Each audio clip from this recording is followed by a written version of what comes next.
I'm Lorraine Ashford, 55, and I started out as an 18-year-old airman at a radar scope and spent 37 years earning my way to 3 stars. For years, I gave the force everything I had and asked for almost nothing back except the chance to keep doing the work. But when a general humiliated me in front of his entire operations center and ordered me off his floor, I made a choice that changed everything. Have you ever been dismissed by someone who never once bothered to learn who you actually were? If so, tell me your story in the comments. You're not alone. Before I get into what happened, let me know where you're tuning in from. And if you've ever had to stand up for yourself after being wronged, hit that like button and subscribe. The first time I ever talked a frightened pilot down out of the dark, I was 18 years old and my hands were shaking so badly I had to press them flat against the edge of the console. It was the autumn of 1989, and the radar approach facility where I worked my nights was a low concrete building with no windows and a hum you could feel in your teeth. The scope in front of me was a green circle full of little moving symbols, and every one of those symbols was a person. And one of them that night was a young lieutenant in a single-engine trainer who had lost his attitude reference in a cloud deck and did not know which way was up.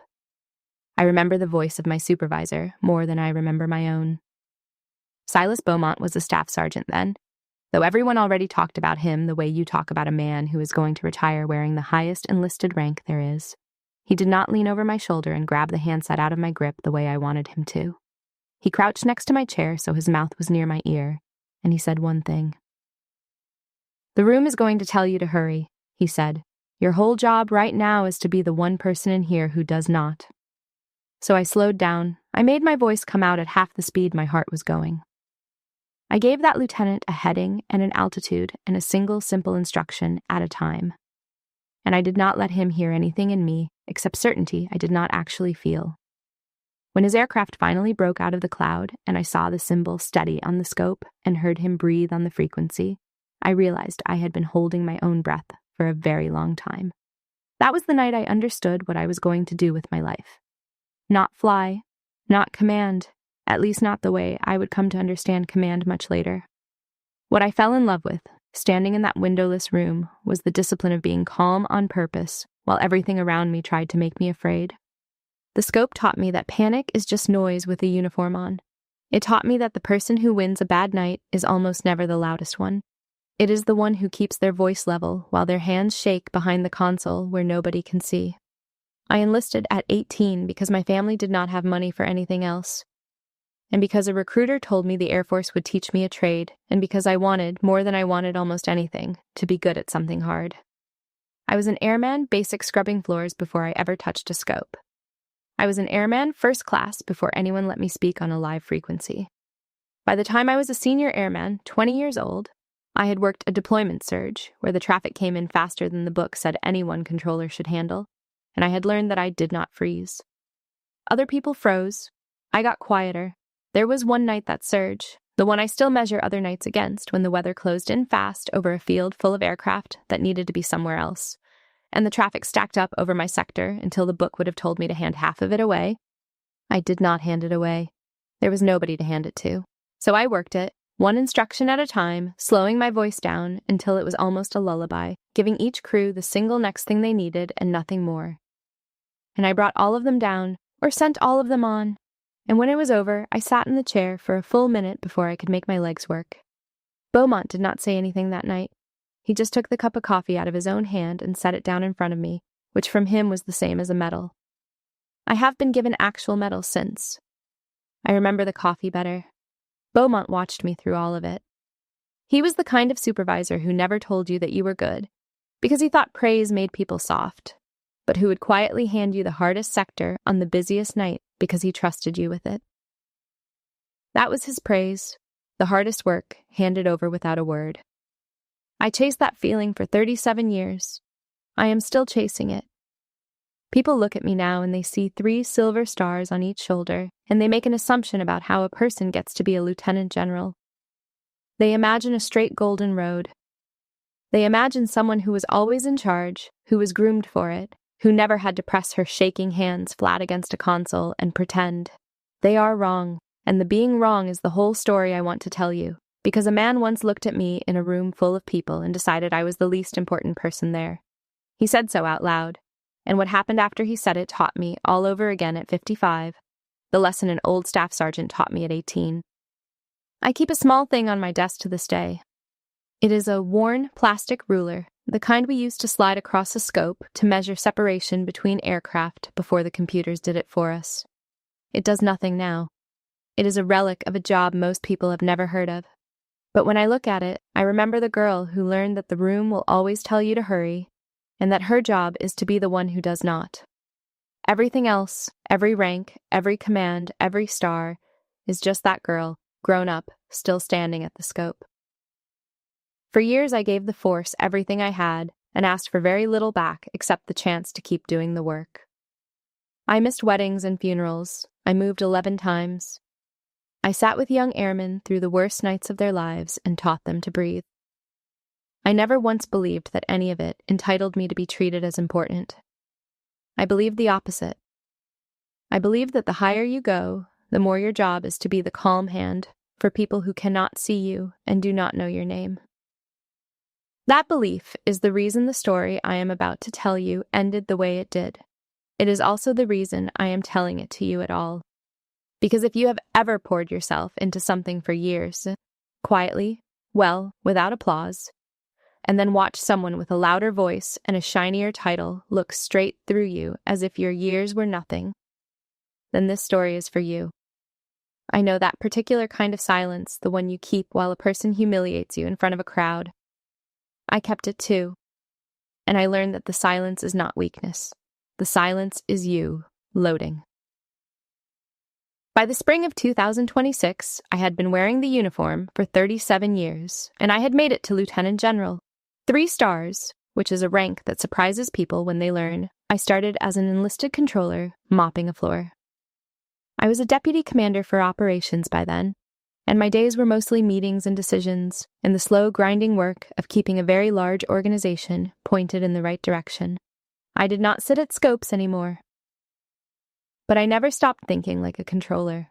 I never stopped believing that the truth of any command is not what it looks like on a briefing slide. It is what happens on the floor at the exact moment everything goes wrong. That belief is what put me on an aircraft, in a plain flight suit with my rank subdued, headed toward a readiness exercise I had been asked to watch. I did not know, when I climbed aboard, that I was flying toward the afternoon that would remind me who I was. General Augustine Thorne called me into his office 3 days before he sent me.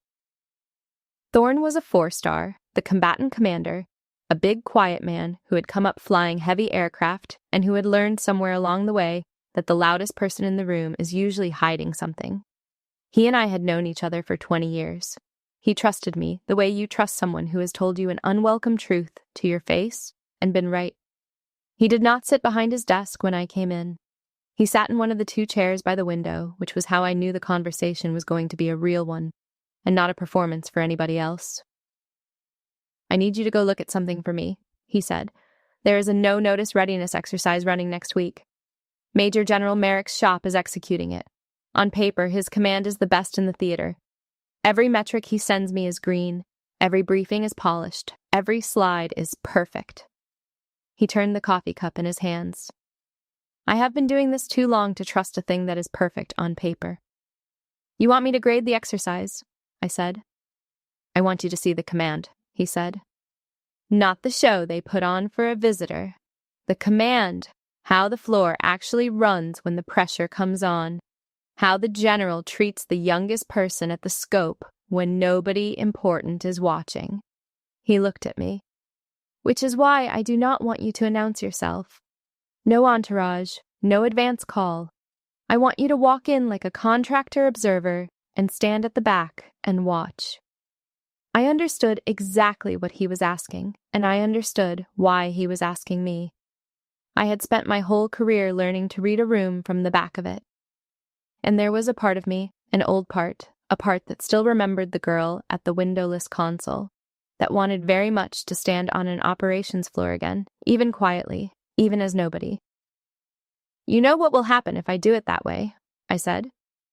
"Nobody will know who I am. Some of those people may not be kind to a stranger they think does not matter." Thorne almost smiled. "I know," he said. "That is rather the point." So I went. I flew in on a gray afternoon and came off the aircraft in a flight suit with a plain name tape and no stars visible, carrying a single bag, looking for all the world like a defense contractor or a visiting analyst, which is precisely what I wanted to look like. I had told my aide, Major Priya Anand, to keep her rank quiet too, and to let me be the observer for as long as it held. Anand was young and sharp and had learned to trust my instincts even when they made her nervous, and this made her nervous. "Ma'am," she said low as we walked toward the operations building, "if someone is rude to you in there, I am going to want to say something." "You will say nothing," I told her. "We are here to watch. The whole value of watching is that nobody performs for us. The moment you correct someone, the performance starts, and then we have learned nothing." I softened it because she meant well. "Trust me, I have been the least important person in a lot of rooms. It is a very good place to see from." The Joint Operations Center was a bright, modern floor, tiered like a small theater, with a wall of large screens at the front and rows of consoles descending toward it. It was the kind of room designed to impress a visitor, and it did. It hummed with people and light and the low, steady traffic of a command about to run a big exercise. I stood at the entrance for a moment and let it wash over me, and under the impressiveness I felt for the first, old, familiar thing, the thing I had come to find, the scopes, the people at them, the quiet ones who actually do the work. A colonel came toward us with a clipboard and the brisk manner of a man who has decided in advance that you are a nuisance. His name tape read, Whitfield. He looked at my plain flight suit and my single bag and made his assessment in about 1 second. "Observers?" he said, not really a question. "You will stay behind the yellow line at the back. Do not approach the consoles. Do not speak to the controllers during execution. If you have questions, you write them down and someone will get to them after the exercise." He pointed with the clipboard at a strip of floor behind a painted line, the way you would point a dog to its mat. "Behind the line, try not to touch anything." "Understood," I said. I went and stood behind the line. Anand stood beside me with her jaw tight. From the back of the floor, I could see everything, which was, again, the point. I could see the big screens and the tiered rows, and, down at the front, on a small raised platform, the man himself, Major General Roderick Merrick, in a crisp uniform, moving among a cluster of visiting staff officers, and talking with the easy confidence of a man who has never once doubted that he belongs at the front of the room. I watched him for 20 minutes before he ever said a word to me. And in those 20 minutes, I learned most of what I had come to learn. Merrick was a talker. He narrated.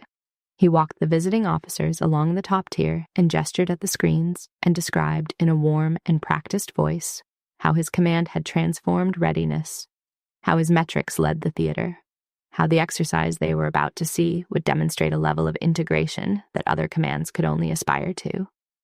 It was a good speech. He had clearly given it many times. And in the whole 20 minutes, he did not once walk down to the scopes. He did not once crouch beside a controller the way Beaumont had crouched beside me. He talked about the floor from the top of it, the way a man describes a country he has flown over but never landed in. He had come up, I would learn, through staff jobs and planning cells and the kinds of assignments where you brief generals and shake the right hands. He had never worked a live scope. He had never talked a frightened crew home. He commanded operators, and he was proud of them, the way a man is proud of a car he does not know how to fix. And somewhere along the way, he had confused being in charge of the work with understanding it. The exercise began at 1300 hours. The lights came down a notch, and the big screens filled with the tactical picture, a broad swath of simulated airspace, thick with aircraft tracks, and the floor came alive with the low chatter of controllers working their sectors. Merrick stood on his platform and narrated for the visitors, calling out the phases of the scenario as they unfolded. And for the first half hour, it was, I will admit, a smooth and impressive thing to watch. Then I saw the gap. It was a small thing, the kind of thing only someone who has sat at a scope would notice. Down in the third row, a young controller was working a sector where 2 flights were converging. And the deconfliction plan the floor was using had a seam in it, a place where responsibility for separating those aircraft was ambiguous, where each of two positions might assume the other had it. On a quiet day, the seam would never matter. But the scenario was about to get busy. I could feel it in the rhythm of the injects, and a seam like that in a busy sky is exactly where a bad afternoon is born. I did not say it to the room. I said it quietly, almost to myself, the way you murmur when you see something. There is a seam in the deconfliction between the third and fourth sectors, I said, low, to Anand. If the traffic stacks up, nobody owns that overlap. The young controller in front of me, a staff sergeant whose name tape read Duran, was close enough to hear it. She was perhaps 26, sharp-faced, working her sector with the particular focused stillness of a good controller, and she half turned her head, and I watched her eyes move to the seam I had named, and I watched her see it. She gave a small nod, almost nothing, the nod of one professional to another. Then she keyed her position and started, quietly, to fix it, coordinating with the sector next to her to close the gap before it could open. And Major General Merrick, up on his platform, saw the exchange. I do not know exactly what he thought he saw. A stranger behind the line, murmuring to a controller. A break in the smooth performance he was narrating for his guests. Whatever it was, it stopped his speech, and he turned toward the back of the room, and his warm, practiced voice changed into something sharper and louder and meant for an audience. "Excuse me," he said, and the floor's chatter dropped as heads turned. "The observers do not coach my controllers." He came a step down off his platform, pleased, I think, to have a moment of theater. "Whose observer is this?" He looked at me the way Whitfield had looked at me, the 1-second assessment, the plain flight suit, the nobody. And then he said the thing that I will carry with me for the rest of my life, not because it wounded me, but because of what it set in motion. "Get that observer off my floor," Major General Merrick said, loud enough for every person in that operations center to hear. "She is slowing us down." The room laughed. Not everyone, but enough. It was the nervous, obedient laugh of people who have learned that when the general makes a joke of someone, you laugh because the alternative is to be the next one he notices. Whitfield was already moving toward me, his clipboard tucked under his arm, his face arranged into the officious satisfaction of a man carrying out a small cruelty on behalf of a larger one. I want to tell you what it feels like to be publicly diminished in a room full of strangers when you know exactly who you are, and they do not. It is not, mostly, anger. Anger comes later, or not at all. In the moment, it is a strange, hot clarity. Every detail gets very sharp. I could see the seams in Merrick's crisp uniform and the smugness settling into the lines around his mouth. I could see Duran's shoulders go rigid, could see that she wanted to say something and knew she could not. I could see Anand beside me, her whole body a coiled spring, and I put my hand flat in the air, low, where only she could see it, and I held her still. Because here's the thing I have known since I was 18. I had talked to dying men home on a radio. I had sat calm in rooms where the traffic came faster than the book said any human could work it. I could survive a major general who liked the sound of his own voice. A man who needs to humiliate a stranger to feel large is not a threat. He is a symptom. And the worst thing you can do to a man like that, the very worst, is to let him see that he has not touched you at all. So I did not argue. I did not reach for my rank, which I could have thrown across that room like a grenade. I stepped back, behind the yellow line, exactly where I had been told to stand, and I folded my hands and I said nothing at all. Whitfield stopped, a little confused since I had already complied before he arrived. Merrick, satisfied, turned back to his platform and his visitors and picked his speech back up, as if nothing had happened, as if he had swatted a fly. Annan was breathing hard through her nose. "Ma'am," she whispered. "Watch the floor," I said quietly. "This is the part we came for." I meant it as discipline, a reminder to keep observing. But it turned out to be a kind of prophecy, because within 10 minutes the floor Major General Merrick was so proud of began to come apart, and every single thing I had come there to see, I saw. The first inject hit at 1340. In the scenario, an electronic attack degraded the data link across a section of the airspace, and 2 aircraft tracks simply dropped off the network.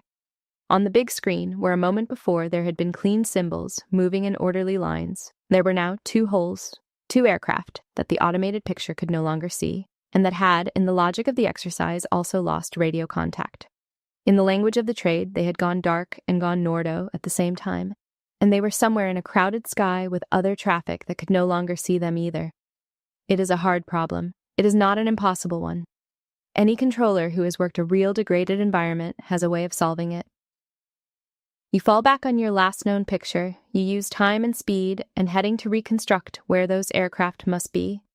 You widen your separation to buy safety, and you use every non-automated tool you have to rebuild the situational awareness the machine just lost. It requires exactly one thing above all others: a calm voice running the recovery, one instruction at a time. What Merrick's floor had instead was noise. I watched it happen with the particular helpless ache of someone who knows precisely how to stop a thing she has been forbidden to touch. The controllers, good young people most of them, started talking over each other, each trying to reconstruct their own piece of the picture without anyone owning the whole. The seam I had named opened exactly where I had said it would, and now 2 positions each believed the other was handling the overlap, and nobody was. Merrick came down off his platform, and instead of studying the room, he added to the noise. He started demanding results. "Somebody fix the picture," he said, and his warm narrator's voice was gone now, replaced by something tighter and more frightened than he would ever have admitted. "I want those tracks back, now." But you cannot order a picture back. The sky does not obey a general's schedule. The aircraft were where they were, and the only way to find them again was patient reconstruction. And patience was the one thing that room no longer had, because the man in charge of it had never learned that the room will always tell you to hurry, and that your job is to be the one who does not. Then the second inject stacked on top of the first. A heavy aircraft, a large transport with, in the language of the scenario, souls on board, declared an emergency. A simulated hydraulic failure. It needed priority handling, a clear path, a controller talking it through its checklist and down to a safe recovery, and it needed all of that in the exact patch of sky that had just gone dark and Nordo and unowned. The 2 problems were now one problem, and it was the kind of problem that, worked well, is a good day's work for a seasoned team, and worked badly, is how people die. Colonel Whitfield froze. I watched it happen. He stood at the edge of the platform, with his clipboard still under his arm and his mouth slightly open. And he did the thing that untrained people do in a crisis, which is nothing, because every option looked wrong, and choosing felt more dangerous than waiting. Merrick was shouting now, contradictory instructions, telling one controller to take the emergency, and another to find the dark tracks, and a third to do something with the traffic that was still flying normally and now had nowhere safe to go. Each order made sense alone. Together they were chaos. The floor was a chain of command, turning, in real time, into a problem waiting for the nearest calm hand. Staff Sergeant Duran turned around in her chair and looked back at me. I will never forget that look as long as I live. She was young, and she was good, and she could see, the way only someone at a scope can see, that the room was about to lose those aircraft, and she looked back over her shoulder at the one stranger in the building who had spotted the seam before it opened, the observer the general had ordered off the floor, and her eyes asked me a question she did not have the rank to ask out loud. The question was, are you going to do something? There is a moment on every floor when the room stops being a chain of command and becomes a problem waiting for the nearest calm hand. I had been the nearest calm hand 1,000 times when I was young, and it was my job. I was a lieutenant general now, standing behind a yellow line I had been ordered not to cross, in a command that was not mine, in front of a man who had just humiliated me. Every rule of professional courtesy, every instinct about staying in my lane, every good reason to let Merrick's floor fail so that my evaluation could simply record the truth of it, told me to keep standing where I was and watch. And then I thought about the aircraft. The simulated one, with its simulated souls on board, yes. But behind it, every real crew I had ever talked home, every real frightened voice on a real frequency. Every night I had pressed my shaking hands flat and been the calm one on purpose. The exercise was pretend. The habit was not. You do not spend 37 years learning to be the one who does not hurry and then stand behind a line and let a room lose the picture because a proud man hurt your feelings. Annan felt me shift my weight and whispered, "Ma'am, this is his floor." "Not anymore," I said, and I stepped across the line. Nobody stopped me because nobody was watching the back of the room. Every eye was pulled toward the front, toward the screens and the shouting and the two holes in the sky. I walked down the tiered floor at a normal pace. Not fast, never fast.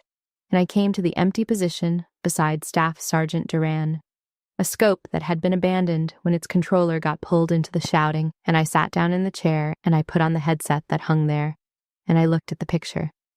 For a second, the old room came back. The green circle, the little moving symbols, each one a life, the hum in my teeth.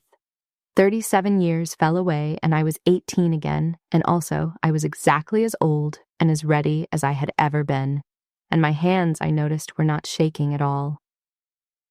"Sergeant Duran," I said quietly, just to her, "give me the emergency aircraft. You keep the 2 dark tracks. We are going to do this one at a time." She did not ask who I was. In a crisis, a good controller can hear competence the way a musician can hear a true note, and she had heard it.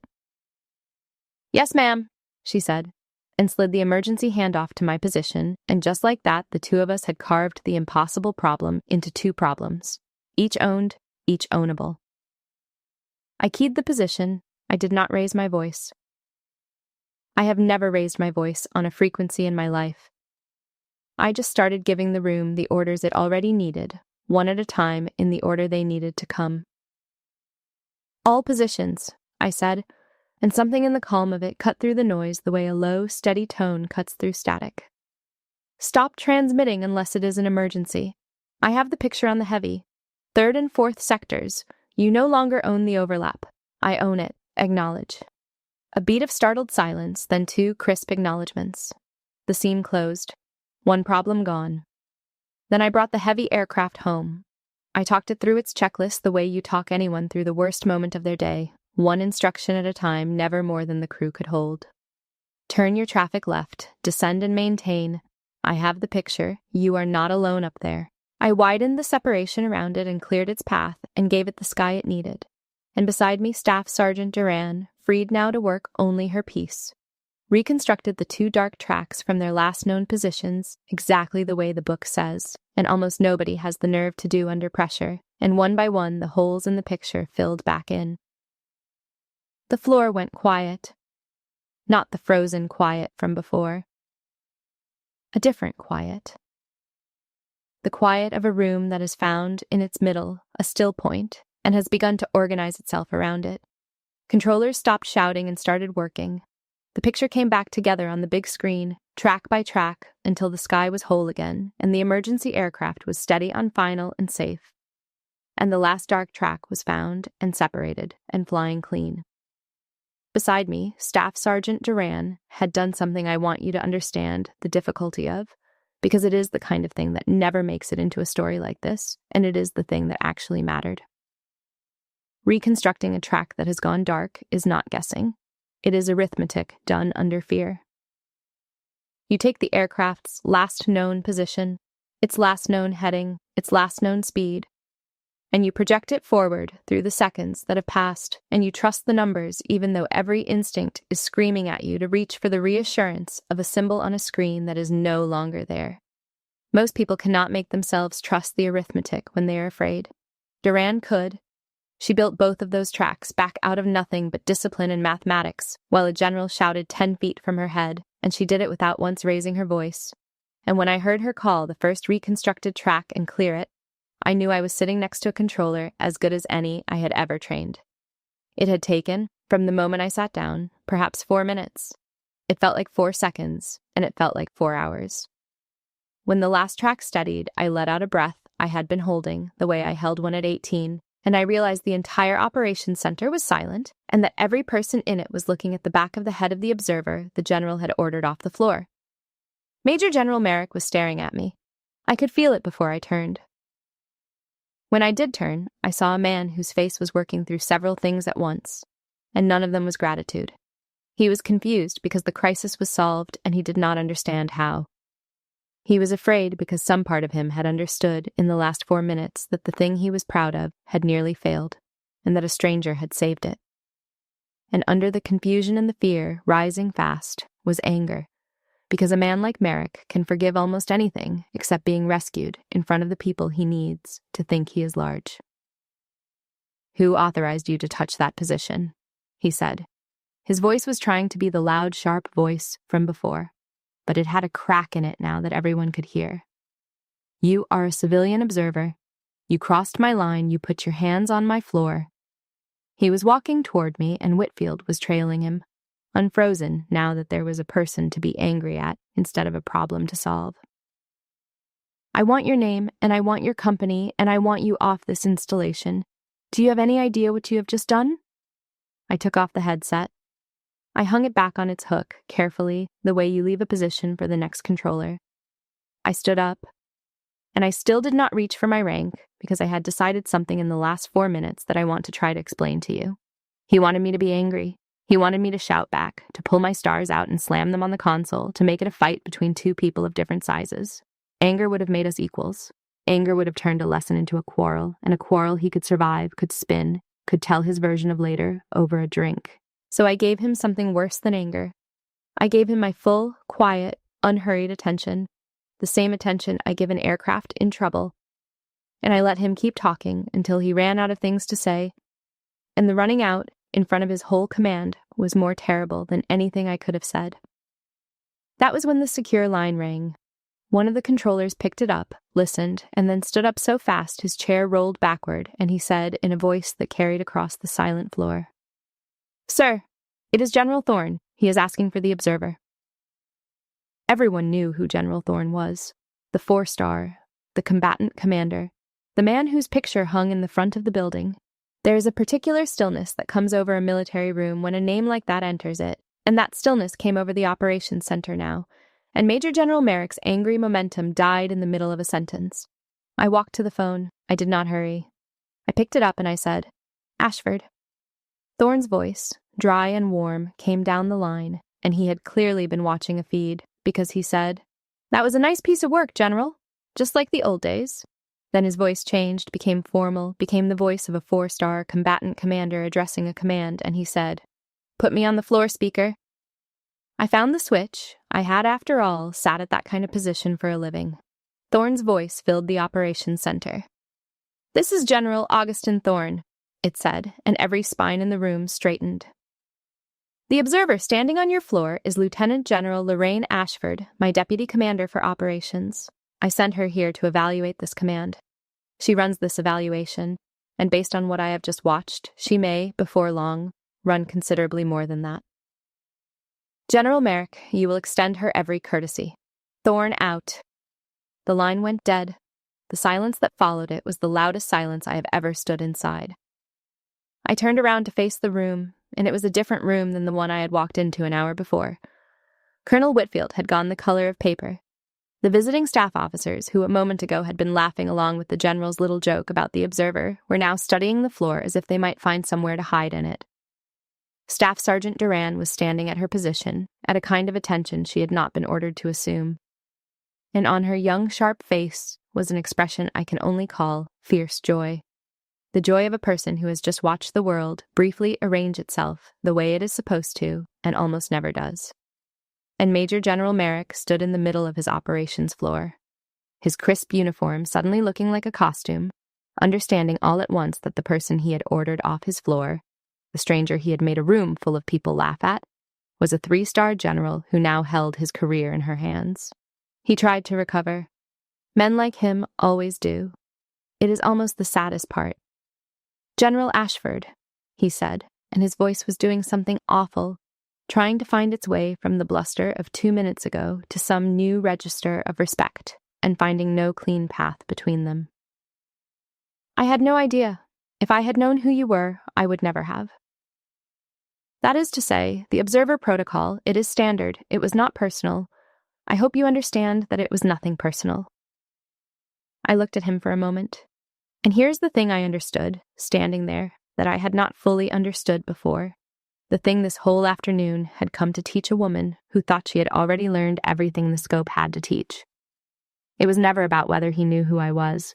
"General Merrick," I said, and I kept my voice exactly as level as I had kept it on the frequency, because that was the point, because the levelness was the whole message. You did not treat me that way because you thought I was unimportant. You treated me that way because you thought I was unimportant, and you believed that unimportant people could be treated that way. Those are not the same thing, and the difference is the reason your floor almost lost 2 aircraft today." He did not have an answer for that. There is no answer for that. I did not raise my voice, and I did not lower it. "The controllers on this floor are the best I have seen in the theater," I said, and I said it to the whole room because they needed to hear it and because it was true. They did not fail today. They were failed. There is a difference, and I am going to spend the rest of my evaluation making sure the right people understand which one happened here. I looked at Staff Sergeant Duran. Sergeant Duran reconstructed 2 dark tracks under maximum pressure by the book. That is the finest controlling I have watched in years. I want that in the record. Duran's chin came up. Whitfield looked as though he might be sick. I did not gloat. I want you to understand that because it is the part that matters most, and it is the part that is hardest to believe. I felt no urge to. Gloating is what you do when a victory is fragile, and you need to feel it. This victory was not fragile. It did not need me to press it. The truth had walked into the room on a phone line from a 4-star, and it was standing there in the open now, and my job was not to enjoy it. My job was the same job it had always been. Be the calm hand. Find out what really happened. Protect the people at the scopes. Tell the truth in the report. So that is what I did. I ran the rest of the evaluation cleanly, and I ran it fair, which surprised people who expected a vendetta. Over the following days, I sat with the controllers, one at a time, off the floor, in a small room where no general could perform, and I listened to them the way Beaumont had taught me to listen 37 years before. They told me the truth when they understood I actually wanted it. They told me about metrics that were green because the hard things had quietly stopped being measured. They told me about a command that rewarded a smooth briefing over an honest one, that had learned to look ready rather than to be ready, because the man at the top mistook the look of the thing for the thing itself. None of it was a surprise. It was exactly what Thorne had sent me to find. But there is a difference between suspecting a truth and holding the evidence of it in your hands, and by the end of that week, I held it. One of them, a young technical sergeant who had been on the floor for 3 years, sat across from me in that small room and did not say anything for almost a full minute. And I let the minute happen, because Beaumont taught me that the silence before someone tells you the truth is a door opening, and you do not slam it by talking. Then she said, very quietly, that she had stopped raising problems at the morning briefings a year ago. I asked her why. She said that the last time she had flagged a real weakness in the deconfliction plan, the same seam I had spotted on the first day, she had been told that she was being negative and that the metric was green and that perhaps she did not understand the bigger picture. So she stopped. They all stopped. A whole floor of good people had quietly learned that the reward for telling the truth was to be called negative, and the reward for smiling and reporting green was to be left alone, and so, one by one, they had chosen to be left alone. That is how a command dies, not in a single failure. In 100 small silences, each one reasonable, each one survivable. Until the day the sky asks a question, the smiles cannot answer. I met with Major General Merrick once more before I left, privately, at his request. He had spent the days since the exercise in a kind of controlled panic, and he wanted, I think, to find out how bad it was going to be, and perhaps to make some appeal to me, general to general, as if the stars we shared might buy him something. He tried at first to be collegial. He talked about the pressures of command, the difficulty of the theater, the unfairness of judging a whole command by one bad afternoon. And I let him talk because letting people talk is how you learn what they actually believe. And then I told him the truth, without cruelty and without softening, which is the only honest way to tell anyone anything. You did not lose the exercise because you are stupid, I said. You are not. You are a capable man, and you have had a real career. You lost the exercise because you stopped listening to the people at the scopes. Somewhere along the way, you decided that being in charge of the work was the same as understanding it, and it is not, and your controllers have known it for a long time, and today, the sky knew it too. So you are going to end my career, he said, and there was bitterness in it, but there was also, underneath, something almost like relief. The relief of a man who has been carrying a lie and is about to be allowed to set it down. I am going to write what happened, I said. What you do with the rest of your career is up to you and the people above me, but I am not going to write a lie to protect you. and I am not going to write a lie to destroy you. I am going to write the truth. That is the only thing I have ever done, and it is the reason I am standing here with these stars, and it is the reason your floor almost failed. You spent your career managing how things looked. I spent mine at the scope. Today, the difference between those two things had souls on board. He did not argue. I think by then, he did not want to.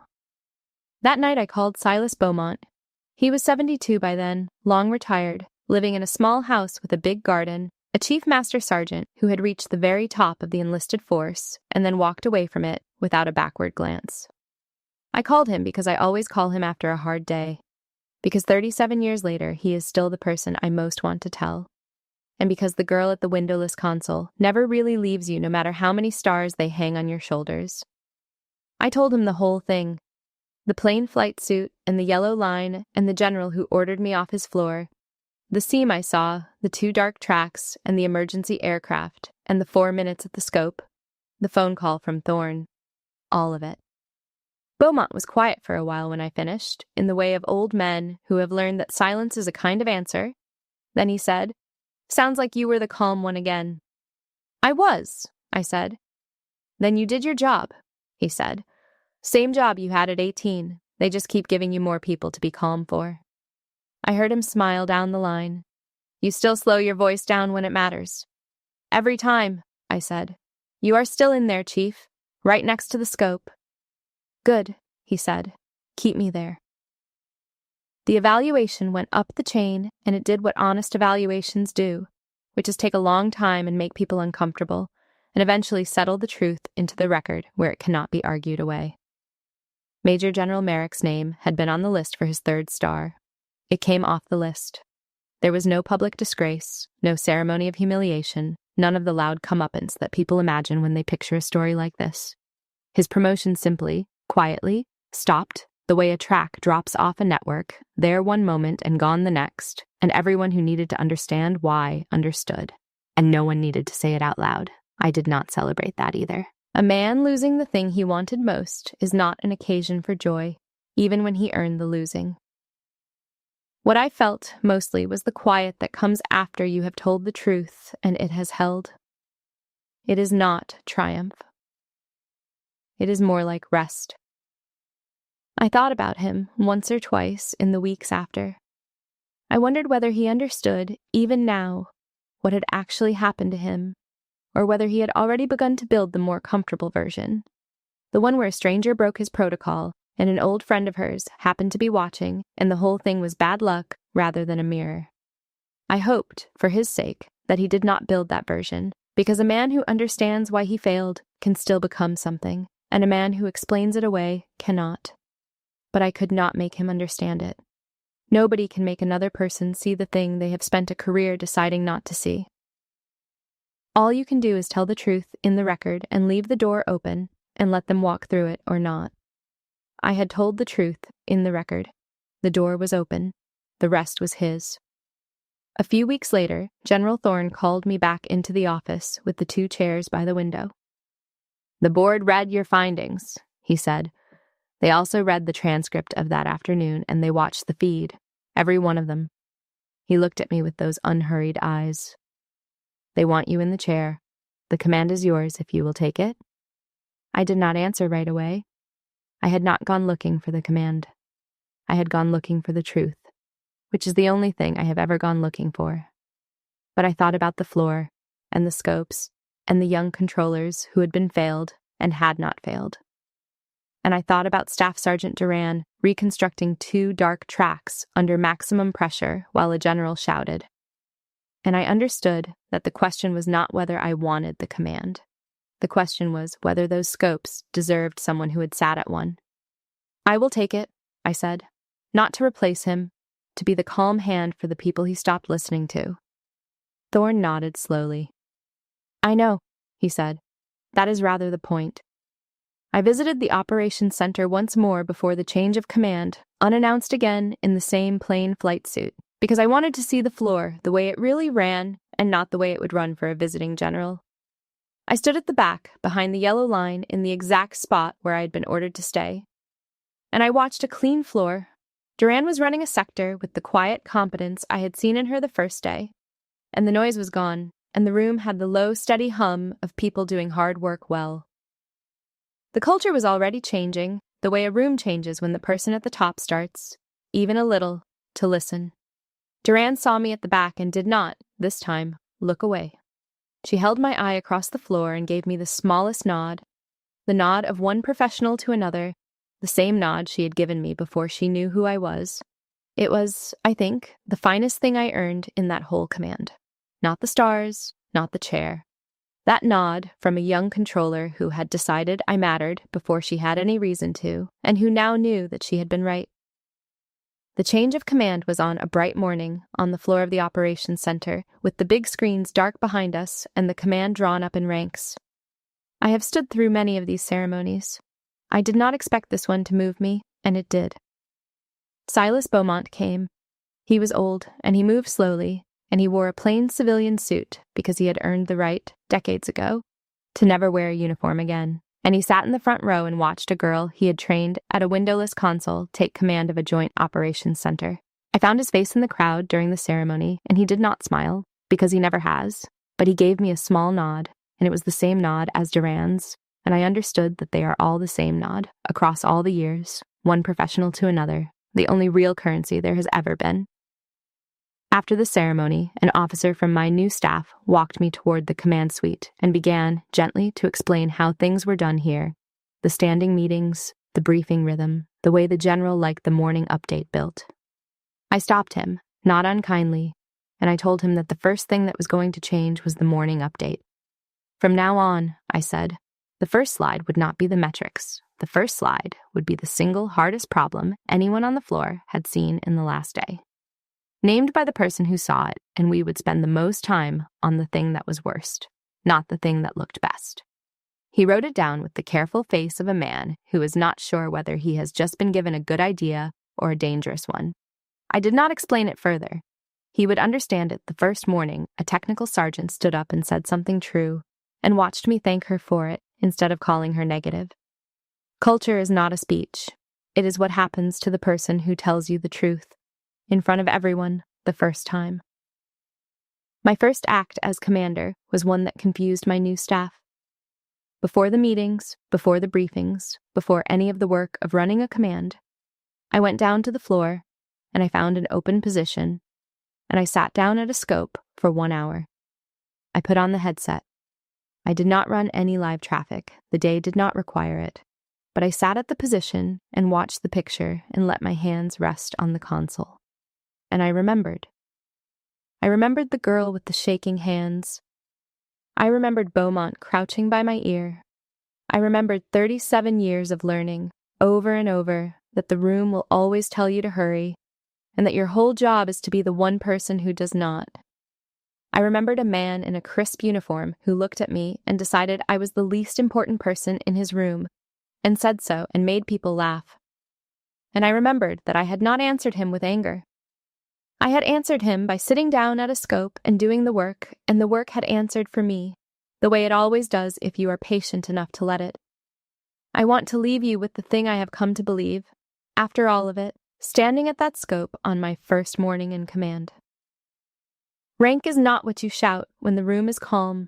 Any fool can be a general when the metrics are green and the briefing is smooth and the sky's empty.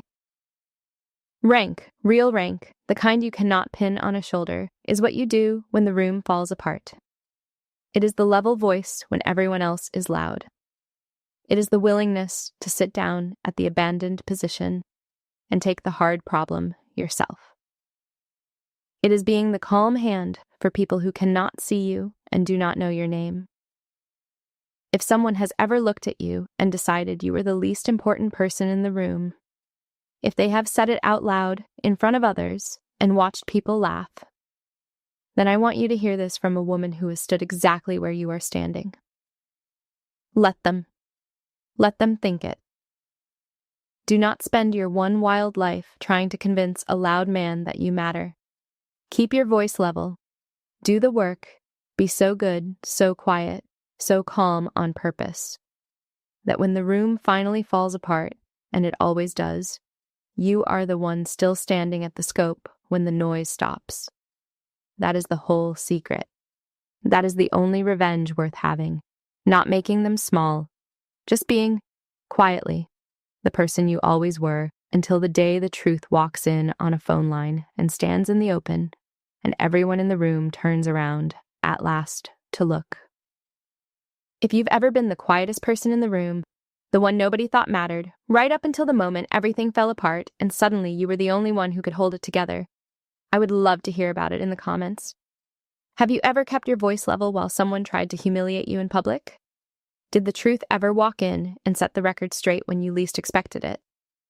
And be honest with me, would you have stepped across that line? Or would you have stayed behind it where you were told to stand? Tell me below. I read every single comment. And if this story meant something to you, hit subscribe and stay a while.